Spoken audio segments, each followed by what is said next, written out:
How much is corporate access to the White House worth? It turns out quite a lot, and the problem might be getting worse.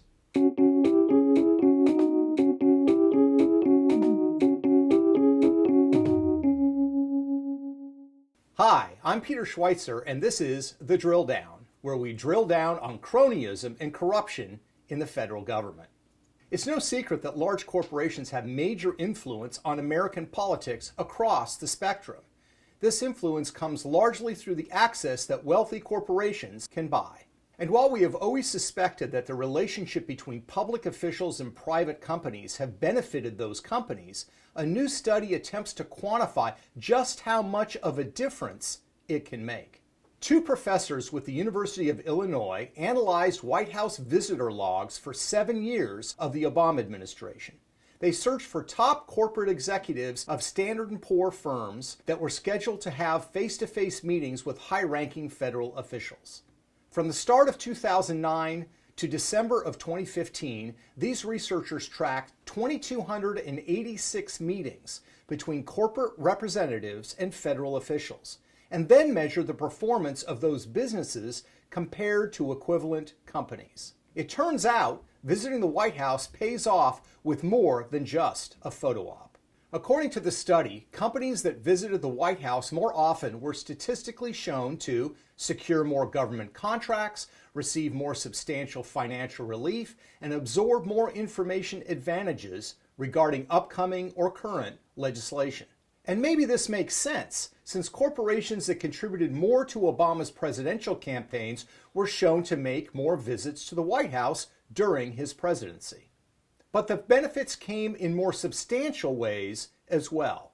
Companies that met with Obama and his top aides saw greater increases in their average stock prices relative to their corporate peers. Put simply, the companies that visited Obama officials saw their stock increase in statistically significant ways over their competitors. These jumps were especially pronounced in 2009, Barack Obama's first year, as well as in 2012 through 2014, the beginning of his second term. So, who were the top visitors to the Obama White House? Honeywell CEO David Cote was the most frequent visitor, appearing at the White House 30 times.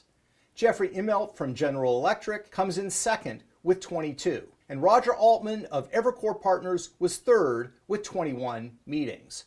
Google executives, of course, also stop by quite often. And the timing of these visits is interesting also. The Wall Street Journal reported that Google executives' frequent visits to the Obama White House were instrumental in the Federal Trade Commission's decision to drop its antitrust investigation into the company. Meanwhile, the study found General Electric CEO Jeffrey Immelt made 14 visits to the White House in the months right before his firm received $25 million in stimulus money from the Obama administration. In January 2011, Immelt was appointed to head the President's Council on Jobs and Competitiveness. One could assume that this was a result of his frequent visits and close relationship to the administration.